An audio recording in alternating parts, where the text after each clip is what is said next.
Isa na namang pinagpalang araw, Pilipinas. Naka 1,000 followers na nga pala tayo. Medyo malayo-layo na nga ang narating natin. Pero malayo pa ang ating lalakbayin. Kaya ngayong araw, magse-celebrate tayo ng konti. Maraming salamat sa suporta nyo. Tara na, samahan nyo kami mag-celebrate.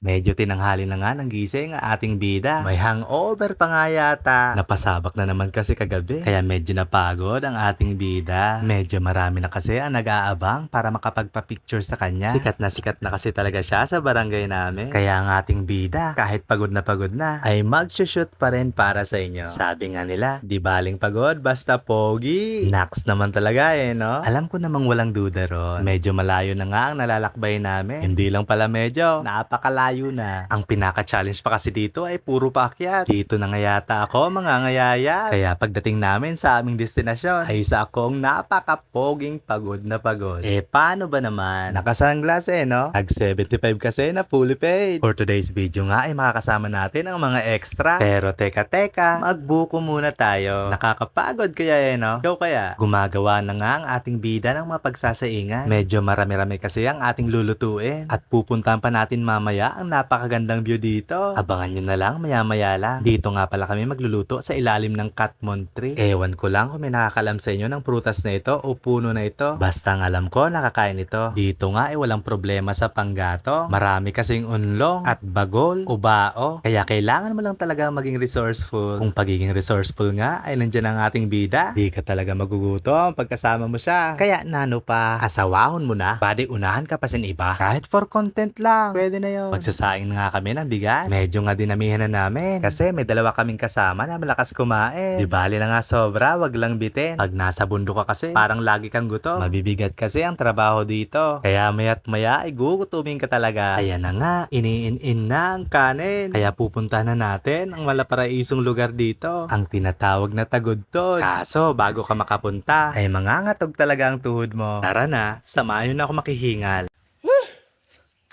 Ano pa?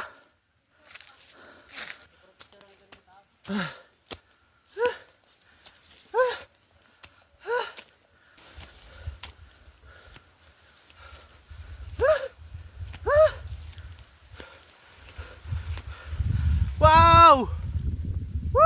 Pagdating nga namin dito sa Toktok, ay makikita mo na ang napakapogi at napakagandang view kung saan kitang-kita mo na talaga ang karagatan at halos buong kabundukan. Kitang-kita pa nga ang Mount Bulusan no? Ang sarap siguro magcamping dito. Yung tipong aabangan nyo yung pagsikat ng araw habang may hinihigop na kape. Kaso napakainit nga lang dito pag tanghali. Ramdam na ramdam mo talaga si Haring Araw. Pero kahit na sulit naman talaga. Kung ganito naman kagandang view ang madadatnan mo. Lalo na kung may pogi kang kasama. Yung tipong chill lang at malakas ang arrive. Perfect talaga maging model. Tara na nga at sobrang init na talaga. Sobrang init na nga ng panahon. Sobrang hot pa ng ating bida. Masusunog ka talaga. Di sayang ang silka. Pabalik na nga kami sa aming pinaglulutuan. Di na nga nakakapagod kasi puro pababa na. Naluto na nga rin ang kanin. Kaya isusunod na namin ang pansit. Sardinas nga lang ang bangot nito. Sobrang goods na nga yan. Di naman kasi talaga tayo maarte tulad ng iba dyan no? Dito nga ay sabaw na ng niyog ang pinanghuhugas namin. Limitado lang kasi ang tubig. Magsasabaw pa kami sa pansit. Saktong-sakto talaga kasi may nagkokopra. Tagana tayo sa sabaw ng niyog. Itatapon lang naman kasi ang sabaw niyan mamaya. Simpleng recipe nga lang to. Halos gisa-gisa lang. Pagkainit ng kawali ay ilagay mo ng mantika. Isunod mo na agad ang bawang. Pagkatapos ang sibuyas sa kasili. Ayan, igisa mo lang ng mga ilang segundo o minuto. Pagkatapos ilagay mo na ang sardinas.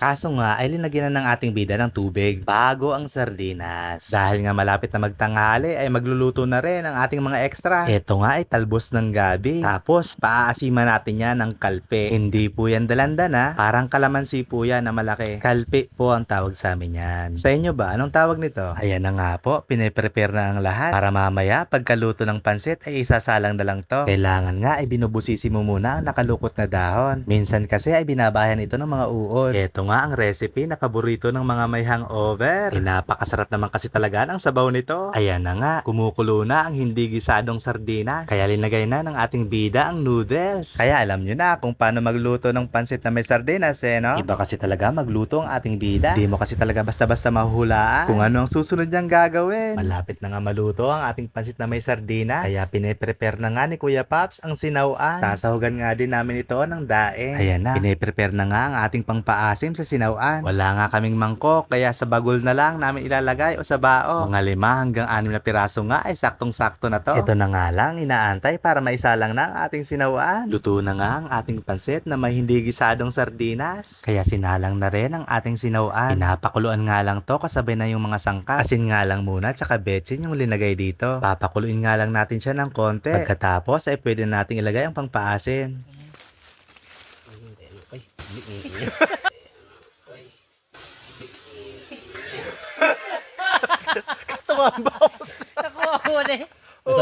Natapon pa nga ang kalahati ng pangpaasim. Okay lang yan. Abo ko man nga na yung sobrang also. Tara, kain tayo.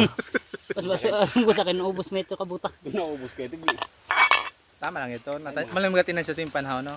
Tadian mo para madaling tiko yun na kaputan yung Kasi wada yun na So. Bawon mo yung kanon niyo, ha? ano mga balon sa kulo. Saan pobre? Pasit mo na maskado.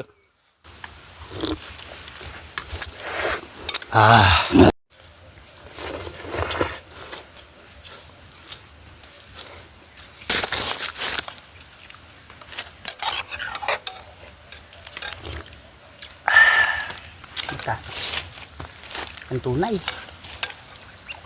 Kwal.